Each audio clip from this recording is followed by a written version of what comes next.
Welcome into the Fantasy Football Forge. My name is Steve, and it is time for the 2024 NFL fantasy football season. So this is exciting. We're going to open this up with the wide receiver tiered rankings. I'm not going to go through exactly what my rankings are. If you wish to see the rankings, you can go up onto my website, www.theffforge.com, where they should be up already, otherwise they will be up soon enough. And I will backload this episode with a couple of channel announcements, membership announcements, like for instance, getting together a membership league, a fantasy football league with some of you guys, the listeners, and myself, of course, and figure out if that gets put together, exactly what rewards would be, but probably like a trophy.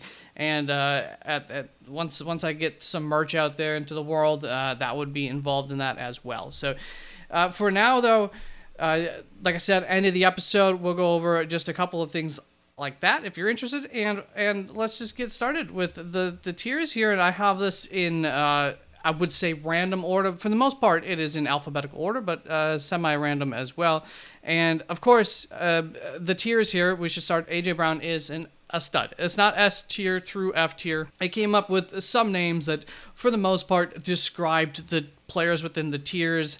Not completely. You get the idea. So we've got S is for stud, A is for awesome, definite upside guys, limited upside players, followed by some consistency concern type guys, and then guys who we just have like a lot of questions about, more so than just the consistency, and of course the draft worthy players, the guys who towards the end of the draft, let's take a shot on them because they could end up being a gem, a sleeper for us, etc. So like I said, AJ Brown, S is for stud, and that is where he will be. And Adam Thielen is going to be draft worthy, and to me, he's kind of hanging on by a thread here with some of the other additions that they've added to that wide receiver room. And on top of that, just the confidence level in that wide receiver room. So we'll see. There might be some fantasy value there, but that's not one that I'm overly excited about. We're going to follow that up with Charlie Jones, who I think is also draft worthy. This is where I'm going to be a little bit different than I believe the average expert on Charlie Jones. He is their slot receiver. Jermaine Burton, rookie wide receiver that came in, that kind of has knocked Charlie Jones down, I'm sure, people's draft charts since the draft, is a very talented guy. I don't really foresee him being able to go into a slot, so that would mean that you get him out there, T. Higgins out there, assuming T. Higgins remains with the team. Maybe this Jermaine Burton pick gives them a little bit of freedom to look for a trade with T. Higgins, whereas previously they weren't so excited about that. So we'll see how things go out, but as of currently, these are the four wide receivers who I think are vying for playable time for the most part, and that by getting Jermaine Burton out there, you got T. Higgins out on the other perimeter type of wide receiver. That means you're going to have to push in Jamar Chase, and he is excellent from the slot, don't get me wrong, but there's less efficiency that you get from slot guys, so I don't think you're going to want to put Jamar Chase in as your full-time slot. And so when they are in 11 personnel, 3 wide receiver type sets, I would expect them to kind of have 2 different types of formations. You're going to have the Charlie Jones formation, where you get Charlie Jones in the slot, you get Jamar Chase out on the perimeter. And then you have your other formation, plural, maybe, where you have Jermaine Burton out on the perimeter and you kick Jamar Chase into the slot. So I do think that there is some Charlie Jones value. I would say there's some limited upside to a guy who was already limited. Probably not going to end up getting drafted, but a guy who we're just going to keep an eye on early points of the season and throughout the offseason just to see how things kick out. Charlie Jones, second-year guy. I thought he did really good. There were a lot of great signs for him as a rookie. So that's why we spent a little bit of time on this. Just keep that name in your mind in case the news starts to turn in his favor. You can get on top of that maybe before anybody else. Then we've got Chris Godwin here, who is going to be a limited upside kind of guy for me. Now, some extra positivity towards that would just be that he's coming 2 years removed from major surgery, injury. Maybe we kind of saw him starting to get back into more premier form towards the end of last year. Still, new offense there for Tampa Bay. Last year's offense, Baker did excellent in.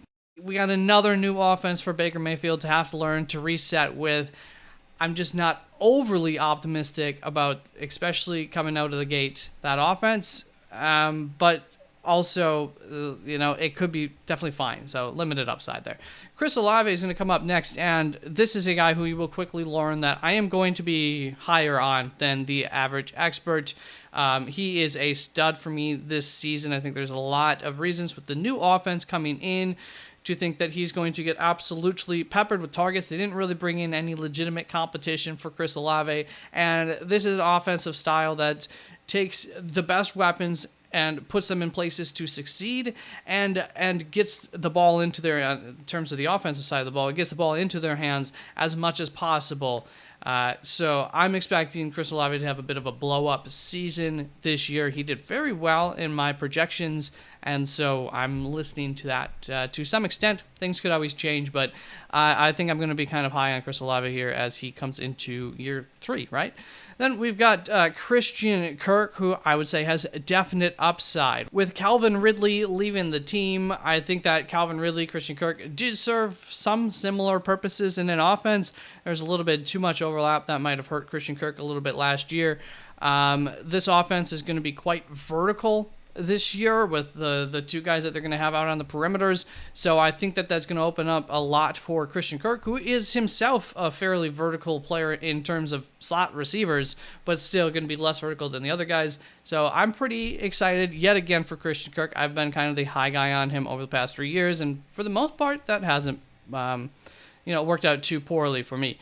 Then we've got Christian Watson. We're going to go consistency concerns, and it's not only his play on the field, on top of the fact that he just hasn't been very healthy, hasn't been very available. There is a lot of upside there, but there's a lot of wide receiver competition in that room. He's the closest guy to an X receiver that they have. I will say, in terms of Christian Watson positivity, this offseason went down to the University of Madison, where they've got some money from the NFL to do some research on hamstring injuries, I think specifically, or something with injuries. He went down there, got some work done. They found out basically he was utilizing one half of his body a lot more than the other half of his body in terms of the amount of exertion he was putting on those halves, which obviously inequality can create a lot of increased chances of injury. So that is something that he has been successfully working on improving and equalizing. That was a pretty poor description. Look into it if you wish. Just look up Christian Watson hamstring injuries, and I'm sure it'll come up right away on Google. It's pretty interesting stuff. But nonetheless, hopefully maybe Christian Watson injury concerns are, somewhat behind him. It's still football. He can still get injured at any point. A is for awesome when it comes to Cooper Kupp. Not willing to quite give up on this yet, but we do know that there is some solid competition now in the house to be less optimistic about the ultimate upside for Cooper Kupp. So I'm looking for him to bounce back this year compared to his performance last year, but not really expecting him to reach stud territory again with the addition of Puka Nacua into that offense. Courtland Sutton is a guy who I have many concerns about.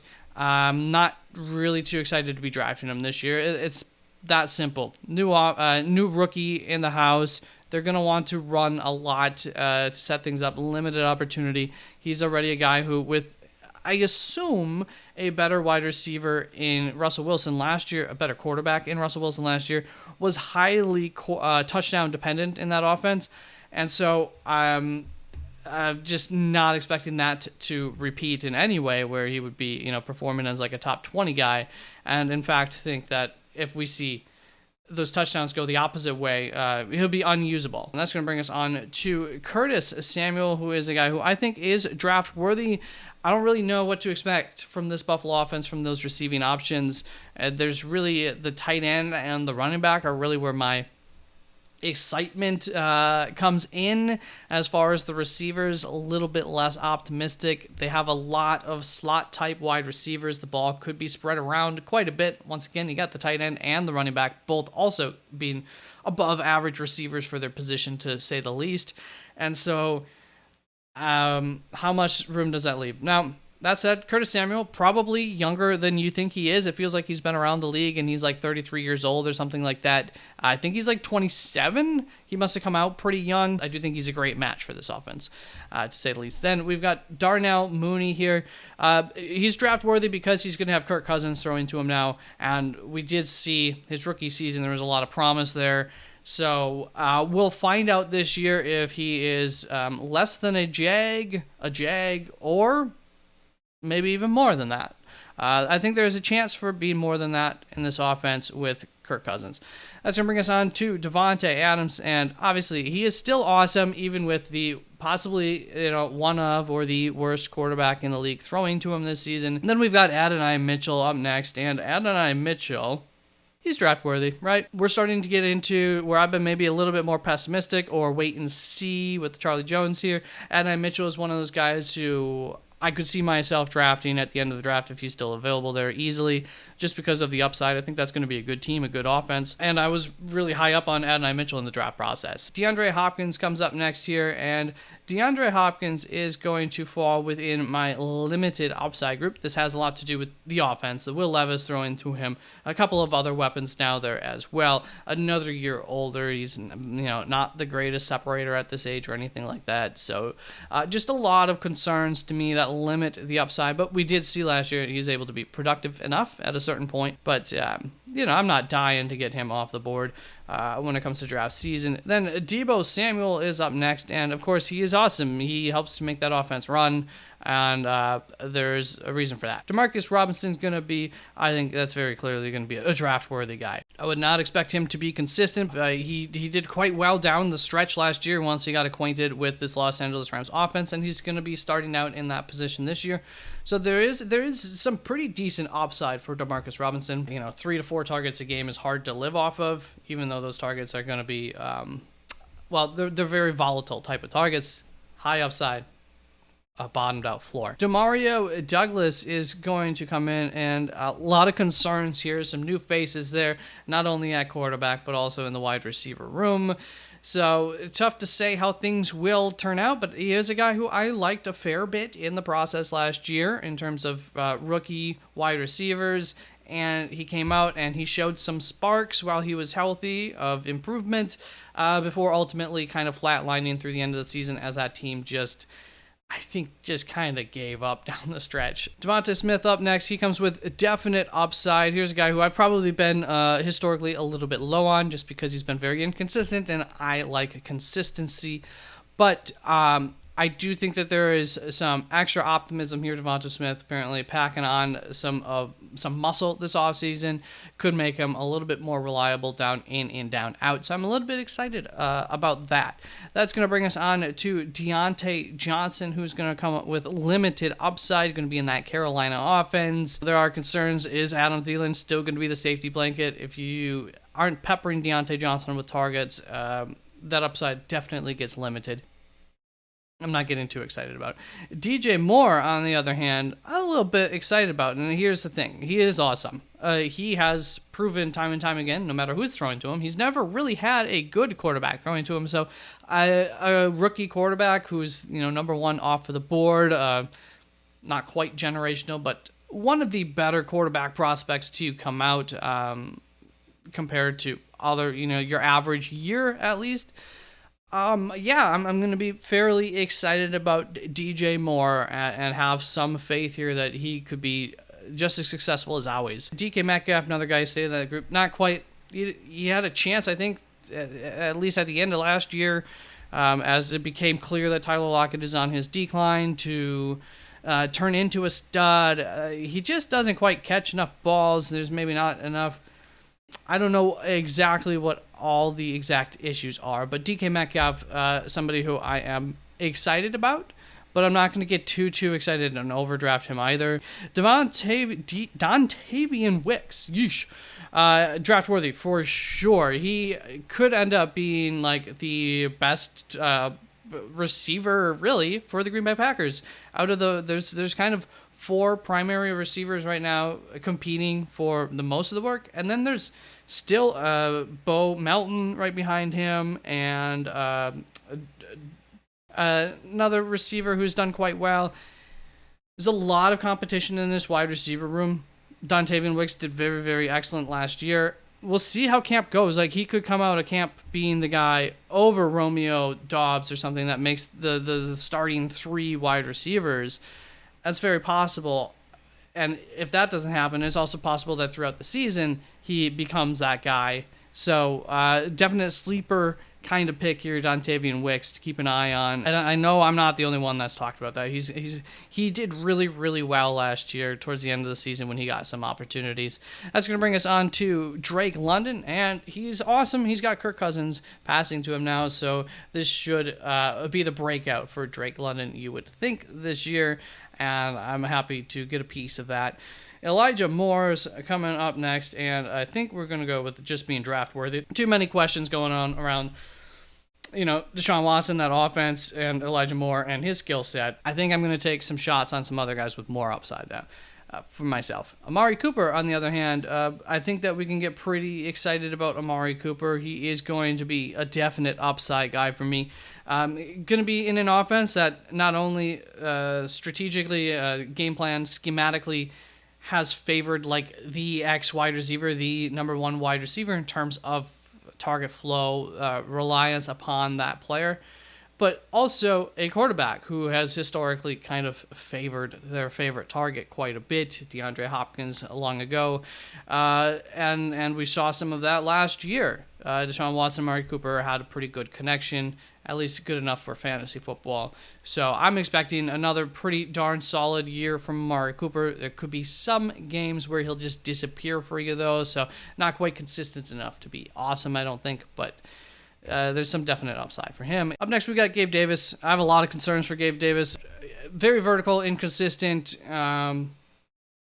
question mark here for Gabe Davis, but there is enough excitement that like he should definitely be drafted. There's really not much question about that. So that's how he stays out of the draft worthy conversation. That's going to bring us on to Garrett Wilson. I don't think it takes too long to figure like Garrett Wilson is a stud, and you pair him up with the best quarterback by far that he will have ever had throwing to him, hopefully still at this point in his career. Not that there aren't any questions surrounding how good the skill set of that quarterback will be this year, but if everything goes to plan, Garrett Wilson could be an absolute fantasy stud, and we don't want to miss out on that if the pick is right. It's going to bring us on to George Pickens, a guy who I could see myself moving up even into this like limited upside category. I do see things working in favor of George Pickens, especially compared to his teammate Roman Wilson, rookie kind of slot. That's going to bring us on to Jalen Polk, who I do think is draft worthy. There's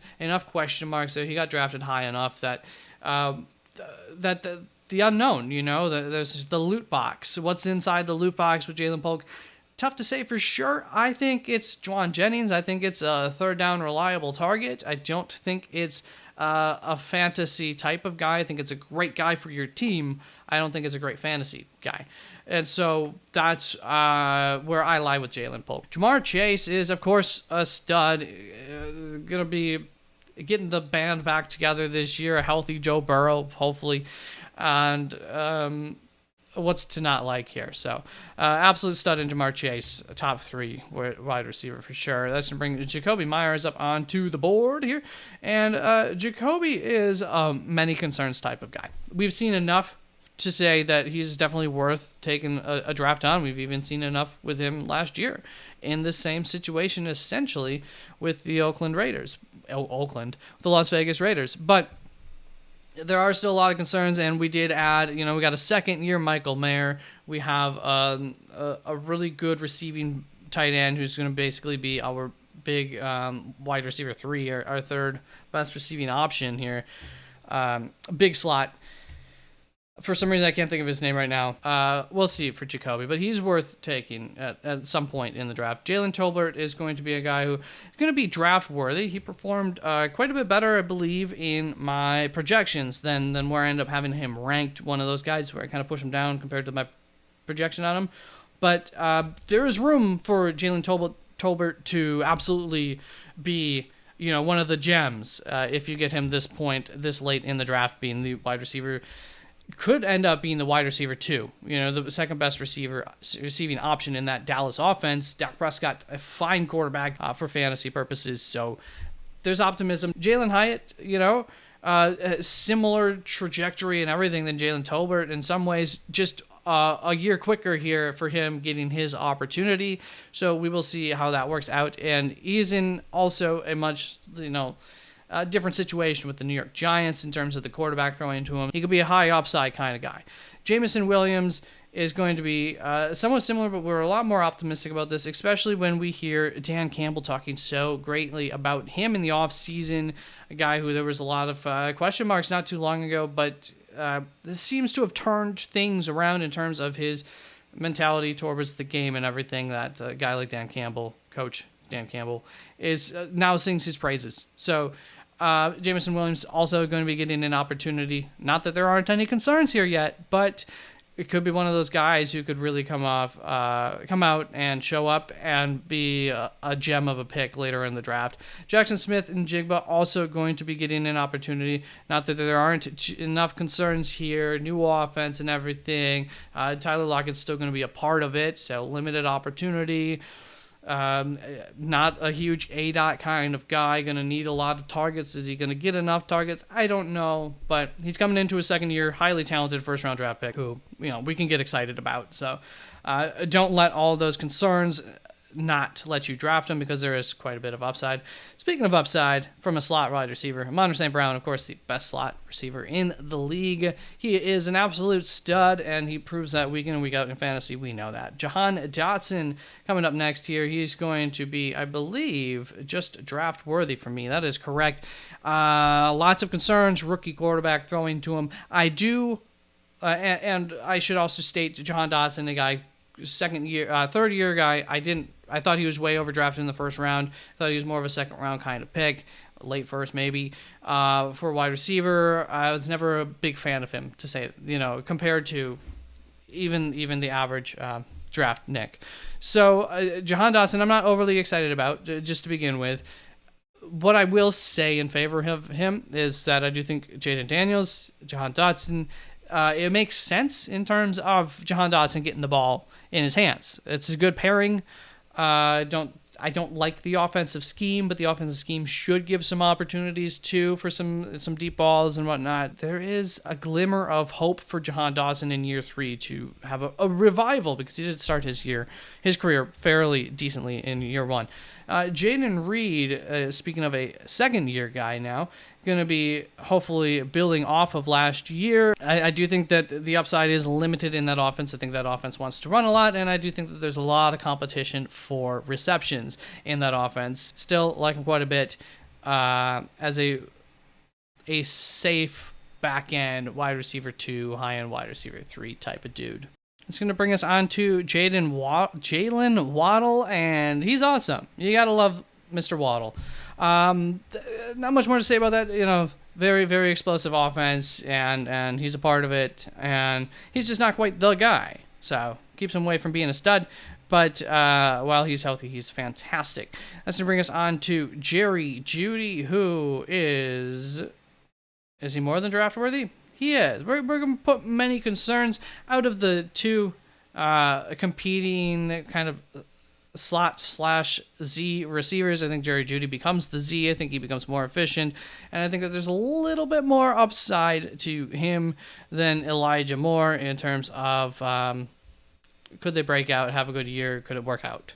But lots of concerns around that. Jordan Addison here, going to be consistency concerns kind of guy. It's if he had Kirk Cousins, we'd be much more excited about this. Maybe probably limited upside, but maybe even into the definite upside territory for him.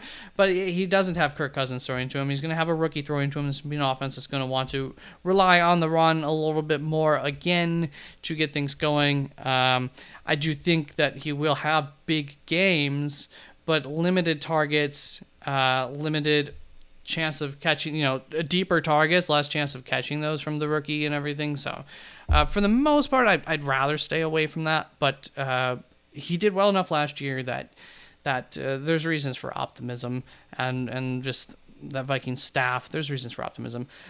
Josh Downs is going to be a guy who we are going to say has a lot of concerns, but there was some sparks to like about him. He is a guy who I really, really liked last year as a rookie in the draft. Had some times of, Demario Douglas-esque type of season. There was a lot to like about it. There's also enough to be a little bit hesitant about how much that will repeat, including the fact that they brought in a guy like Adonai Mitchell, who honestly, I could see myself flipping on these two or something like that by the time that it gets to the season.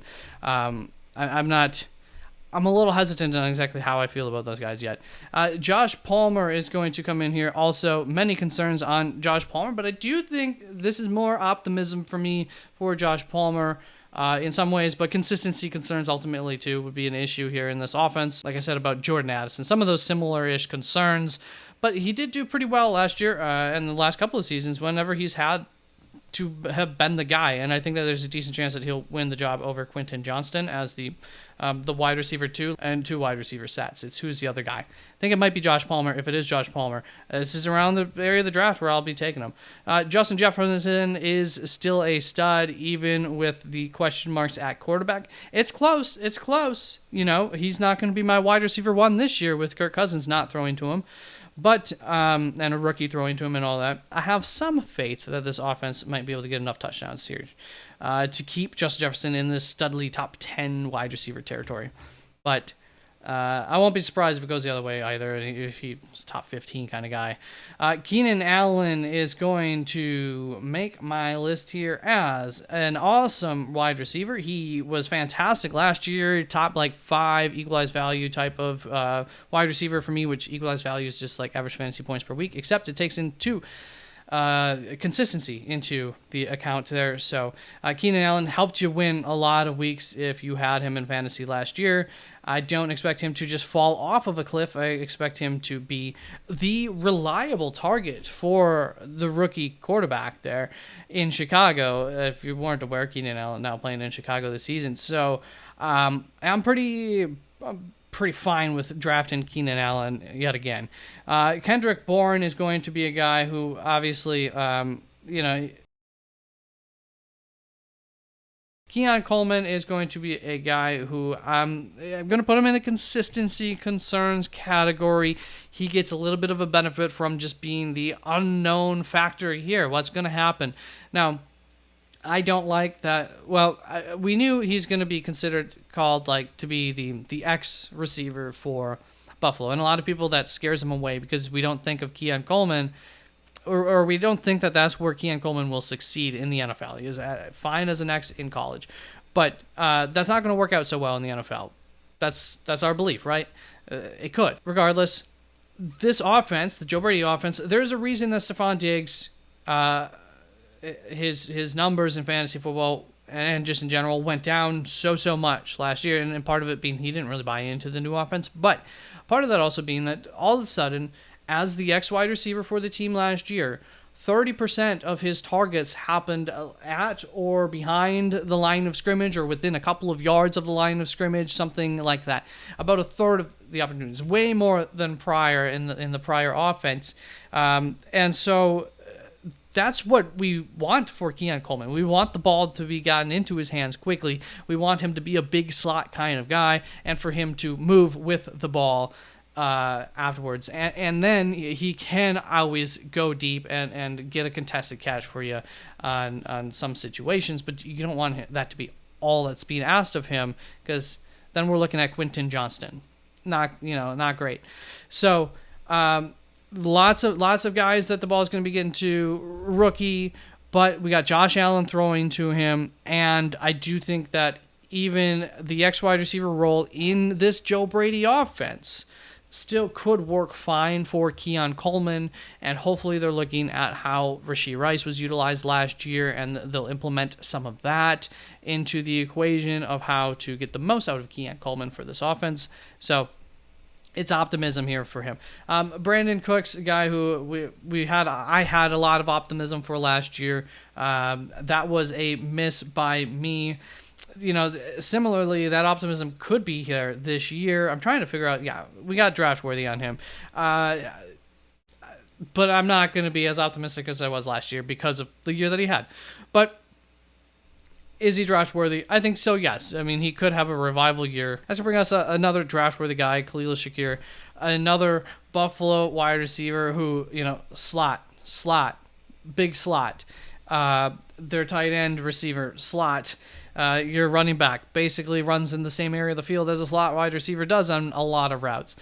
So, there's a big Venn diagram of where on the field you see a slot wide receiver and the running back is what I'm saying. So, lots of competition here. I'd love to be higher on Khalil Shakir. I like him. I like the talent. I just don't know. I just don't know between him, Curtis Samuel, who's it going to be this year? Is it going to be anybody? Or is it going to be tough on a week-to-week basis? I don't know. But my best bet is Keon Coleman. Ladd McConkey is going to be right up there behind Keon Coleman. Not in the rankings, but here in the tier system here. There are consistency concerns. Expect that to be a run-heavy offense. But, he's got another situation, a good quarterback throwing to him, but just limited opportunities for the rookie. I like Ladd quite a bit, though. And I think that he'll be a fine wide receiver 3 potentially this year. Same with another guy who probably a little bit more upside in Malik Neighbors than like Ladd McConkey, but also maybe not as much upside just because of the quarterback situation. How does that work out? But should get more targets than Ladd McConkey. More opportunity, more upside, higher ceiling for Malik Neighbors than a lot of these guys in this tier. But also, the floor is pretty bad too. So who knows how that ends up working out? But outside of this consistency, it's a risk I'm willing to take. I was going to bring Marquise Brown up onto the board, and this is definite upside. He's, you pair him up with the best quarterback in the NFL, and he could be a stud. He could be a top 6-7 wide receiver. If that were to happen, would anybody say, "Oh my God, I didn't see that as a possibility"? No, that's obviously a possibility for Marquise Brown. Marvin Harrison Jr., I think less likely here, but also maybe a little bit more consistent, higher upside here for Marvin Harrison Jr. He's going into, I think, a very good situation. He's probably the prospect out of any prospect in a long time who's the most ready to make the transition to the NFL. So I'm a little bit hesitant to draft him this highly, but when I looked at everything, I ended up being comfortable getting him into this tier. It's a little bit close, as you can't tell. I'm a little hesitant on it, but I don't want to be the guy that's wrong about there's a lot of upside to Marvin Harrison Jr., and I think that he should be quite consistent as well. Marvin Mims, however, a lot of upside. I don't expect him to be consistent. I don't even know if he's going to end up winning the opportunity over the wide receiver that they took that Bo Nix through to in college, whose name I cannot think of. We'll keep our eyes on this one. He's somebody who could fall out of even being in the draft-worthy tier. But for now, he's in it. Michael Pittman Jr. is obviously awesome, right? Yes, he is. He's going to be right up there in this group of guys based on what he's done in the past, based on what he did last year. He had Anthony Richardson throwing to him. It was still awesome. So expecting that to continue for the most part. Michael Wilson is a guy who I like quite a bit. I am optimistic about to some extent, but that doesn't mean that there aren't many concerns for Michael Wilson. So he's the other guy across from Marvin Harrison Jr. that should help make life easier for him. And he was looking good last year up until the time that he got injured, and then quarterback things got all scrambled up there. And so I think the upwards projection just kind of got stifled at the midpoint of last season. But Michael Wilson, guy who a lot of people liked quite a bit in the draft process last year, a lot of upside there, and an offense that could be pretty decent if things all work out for them. Mike Evans is up on the clock here. Up on the clock. What is this? A draft? Mike Evans is awesome, right? Yes, he is. Still awesome. He still did awesome last year. He's over 1,000 yards every year of his career or something. My bad. He is awesome. There we go. We'll roll it out for another year. Mike Williams, another Mike here, but we're not as optimistic about this Mike. We're going to go with a lot of concerns here. The injury recovery, the quarterback, the offense going to be running through other people, consistency concerns on top of that. I get it if you're excited about Mike Williams. I'm a little bit hesitant about Mike Williams, and so he just ends up being in this tier. That's going to bring us on to Brandon Ayuk, who, of course, is awesome. No question about it. One of the better wide receivers in the NFL. Because the offense he's on, there are a little bit of consistency concerns. There's a little bit of limited opportunities. He's not a guy who's going to get 10 plus targets each and every week, like for the most part any stud would. But he is a stud who gets enough opportunities that most weeks he pays off for you. Guy who I was not too high on last year. I had him as a bust for where he was going in drafts. However, I'm always open to being wrong. So that way, when a guy like Brandon Ayuk falls, I grabbed him, and it worked out really, really well for me last year, even though he wasn't a my guy. So that's going to bring us on to who was a my guy, who I didn't get, who would have worked out for me very well as well. Nico Collins. Absolutely loved him in the process. Last year was a big advocate for drafting him where he was going in drafts, and that paid off. I am less confident about it this year, but he was so awesome. The team seems to think he's awesome based on how they're reacting and behaving. This could be another step forward this year. But there are, a Stephon Diggs in the way. There is a healthy Tank Dell again in the way. Consistency could be an issue. Two of these guys are probably going to be fantastic. Are any one of them going to be a stud? I don't think so.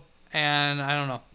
So there are some concerns about the consistency in that offense. Also, you get a second-year quarterback. So the success, it's been 1 year, his rookie season, which is fantastic, but can that continue for another year, or will there be some bumps on the road? Who knows?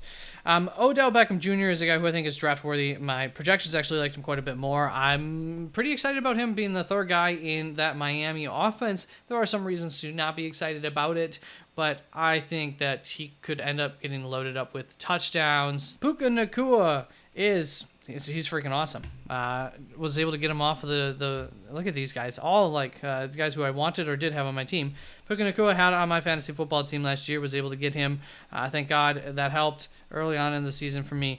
And he was a really, really, really good rookie, best rookie season ever. So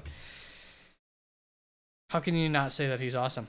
That's going to bring us on to Rashee Rice. Really, really fantastic rookie season. He was my guy out of the receivers for Kansas City. I said I'd draft Rashee Rice over any of the other guys.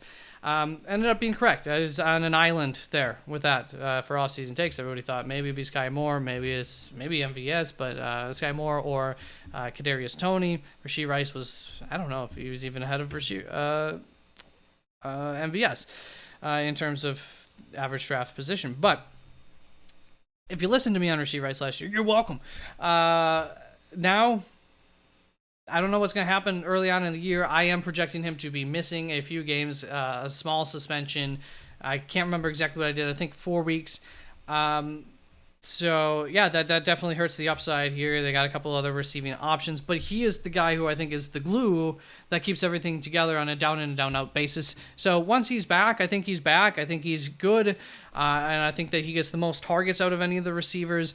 To me, he has been and will be the eventual kind of replacement in this offense to Travis Kelce. I don't think they'll be able to replace it, and they know that with some other tight end and get the same thing, but Rashee Rice is an absolute destroyer of zone defenses, and he can continue the tradition there of having that guy that you can just trust in those situations and get the ball to.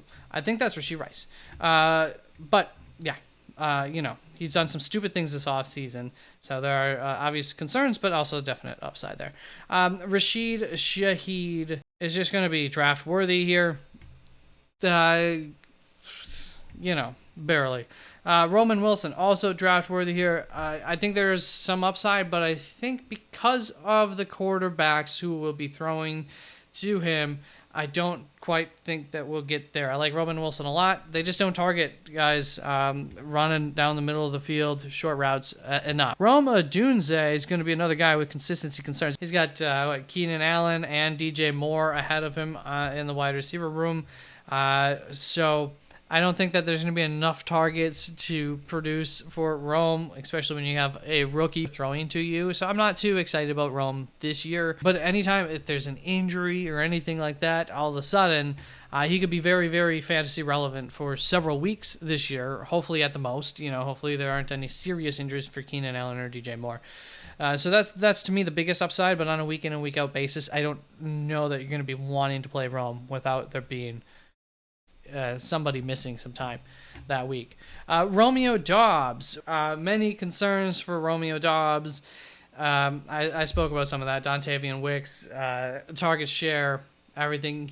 Everybody thinks of Christian Watson as the guy who's got the unreliable hands, but it's actually Romeo Doubs who has the higher drop rate. So a lot of concerns there for Romeo, but also a lot of upside. So how do you balance that? Well, to me, you get him in this tier. Stephon Diggs is a guy who, not to say there aren't any concerns, but I'm not too concerned about how that worked out last year. I just don't think it was a match between his skill set, what he was asked to do, and probably his attitude. I don't think that he was a fan of the routes that he was suddenly being asked to run, and so I don't think he was giving it his all on the field. This is an issue that we've seen with Stephon Diggs, but we've also seen him come into a new place, give it his all, and be an absolute stud. So there's a little bit more target share competition here, but I do think that Stephon Diggs is still going to be, maybe a little bit older, but still quite good. And I think your higher ceiling comes with Nico, maybe a little bit less consistent, though, compared to Stephon Diggs. And then we're going to wrap this up here with, okay, good, he's right next, with Tank Dell, the other receiver in this trio here that Houston has. And Tank Dell, I think the consistency is a huge concern, and he's probably going to be playing from the slot now compared to where they were utilizing him mostly on the outside last year. So how is that going to work? I don't know. But when he was healthy and when he got his opportunities after week 1, from like week 2 to week 7 or something like that, when he was maybe not even that long before he gets injured, he was absolutely fantastic. And his injury, I'm not worried about the recovery from that. People recover from broken bones just fine. I think Tank Dell is the third guy to go off the board in this group. And so I might just be happy to get the third guy off of the board because he might be the second best type of deal. I don't know. Brian Thomas Jr. is going to be another one of these rookie kind of guys here in the consistency concerns area. This is just how it worked out this year with all these guys. He's going to be in a very vertical offense. I think there's a lot of consistency concerns. I don't know how good his route tree is. I do believe that this offense is setting up to, I don't love it. I don't love what they've done, but I also think that it suits, like last year it was very not vertical, and they need to get vertical for Trevor Lawrence. I just wish that it was like Brian Thomas Jr., something else not named Gabe Davis, because I think that they do a lot of the same thing, and you're just kind of getting two guys that are running down the field. And then, of course, Christian Kirk. But that being said, there's more upside here to Brian Thomas Jr., the unknown here compared to Gabe Davis. A lot of things to get excited about. A lot of people liked him, think that he is more than just a deep field, down the field threat. I think in year one, that's pretty much all he is, but that could produce some very big games, 2 touchdown, 100-plus yard games. I could see a couple of those on his horizon this year. Will he be on the field in your lineup when that happens? That's going to be the question mark. T. Higgins is up next, and obviously there's definite upside. That offense, him, that quarterback, a lot of things to like about T. Higgins. Coming off of a down year, we can maybe get him at a bit of a value because of that, because there are some question marks. So brings on to Terry McLaurin, who's more question marks, limited upside here. Love Terry, but rookie throw into him. Once again, I do like the rookie that is throwing to him out of the group, because I think that him getting the ball deep, and that's going to work out fairly nicely at times. But they didn't address that offensive line. I wasn't a huge Jaden Daniels fan coming out, so I'm just not overly excited about the situation overall here, and I don't like the offensive coordinator's scheme as of the last time that he was in the NFL. Things could change. Things could work out very nicely. But to me, it's a limited situation there. I'm a little bit concerned about that and how how much you'll be able to rely on that week in and week out and what the actual upside is. Tyler Lockett is a guy who's on the downturn here. He is a lot of concerns surrounding him, right? He is very much, I would say, on the borderline of draft worthy. Too many concerns here. I don't know. I had him last year in fantasy. Took him probably pretty high, but yeah, I told you about some of the other things that worked out for me. I was high up on Tyler Lockett last year. I was willing to take a risk that he wasn't on his downturn quite yet. I don't think I didn't play him once all year, and there was about 1 week where I wish I had played him, And that week was probably still 16 fantasy points or something. I don't even think it was that big. Tyreek Hill is going to be, is there a question about it? He's a stud. He's a stud. That's going to bring us on to Wan'Dale Robinson, who I still think is draft worthy. I'm not giving up on this completely. This offense, a little bit of an overhaul. Things could come together. They could. Xavier Legette is going to be he's in the draft worthy tier. Other new guys there, and I don't know what to think of this Carolina offense. Don't know if it improved. And I do like Xavier, but I didn't love him at all in the process. I have plenty of concerns with him. So, he's a guy who I'm happy to take a shot on late, depending on who else is, available here. He's not the last guy on this list of guys who I would take a chance on.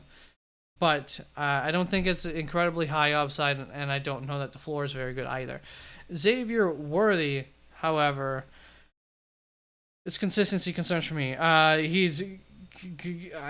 think he's better served as like a gadgety guy, but he went to the one team where the possibility of him being Tyreek Hill could quite legitimately be there.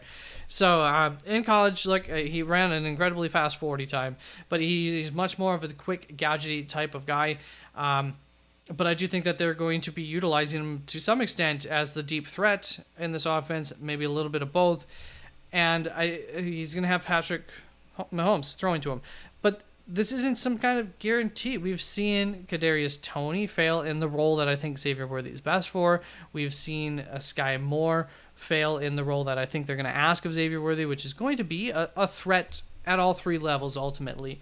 So this is not a guarantee that he works out. I thought he was a little bit drafted a little bit too high. Injury concerns, you talk about the Tank Dell injury concerns for Xavier Worthy. A leaf blower could push this guy off of his route, figuratively, not literally. But the sky's also the limit. If he ends up being Tyreek Hill 2.0, 1.0, Tyreek Hill, a half of a Tyreek Hill, he'll have been worth drafting at this point in the draft. Now, that's going to bring us on to Zay Flowers, a guy who's coming into his second year. What happened here? Okay. So I think that he has definite upside. Where did he go? There we go. Definite upside for Zay Flowers. Like I said, second year for this Todd Monken offense to figure things out maybe a little bit better. Second year for Zay Flowers. And second year with him and Lamar Jackson being able to build a repertoire together. Everything working in favor of him having an improved year upon an already pretty darn good rookie season. Some of these guys might have gotten a little bit overlooked by Puka Nacua in his year, but Zay, I thought, did fantastic. Calvin Ridley is going to be a consistency concerns guy for me. Once again, this Tennessee offense, I know they went all in on it, but it all hinges on Will Levis. And the last time I saw Will Levis, I don't think it's consistently producing to, borderline wide receiver 2 type of products in fantasy football between Calvin Ridley and DeAndre Hopkins. I think they're going to be asking the same things of Calvin Ridley as well as just asking him in Jacksonville, more so than not. And part of the reason I think that they're going to be asking him that is because they have a whole bunch of slot guys. They just brought in Tyler Boyd too, so now there's no question that they're not putting Calvin Ridley into a slot kind of duties hardly ever. And that's where I think that there's, I talked about that overlap between him and Christian Kirk earlier. That's where Calvin really can I think, thrive some of his best. I think he struggles a little bit when just being used as a pure Z, or he did last year. So we'll see. There's reasons for optimism. There's reasons for pessimism. But ultimately, a guy like CeeDee Lamb is obviously a stud. That's how we're going to finish it off. I mean, there's just zero question here. CeeDee Lamb is my wide receiver 1. I do believe in my rankings, and I think he'll probably remain there. Did fantastic in my projections. They really didn't bring any competition in there. If anything, he might get even more of a target share than he did last season. So things are looking nicely for CeeDee Lamb in his third season to really come out of his shell and have a ultimate breakout year for fantasy football. So there are my rankings. Please feel free in the comments to let me know what you agree with, disagree with. Check out those rankings up on the website. And just to let you know, as far as the channel announcements here with channel membership perks. First of all, most excitingly, members only league fantasy football. Let's get something started. If we can, if you join, you become a member only to be a part of that league, and we don't get enough people to start a league. It's possible. We'll see what we can do. I'll try to do something for you in that instance as a thank you anyways. I just can't guarantee anything, but we'll figure something out. And then so that is the hope. We can get a listeners league going, preferably a members only league. So if you join the channel, you will get a password to the Discord channel for the Fantasy Football Forge.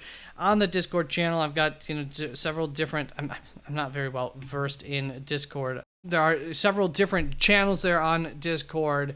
There's a 2024 Fantasy League. Just let me know in that channel that you are interested. We'll get some people on there then.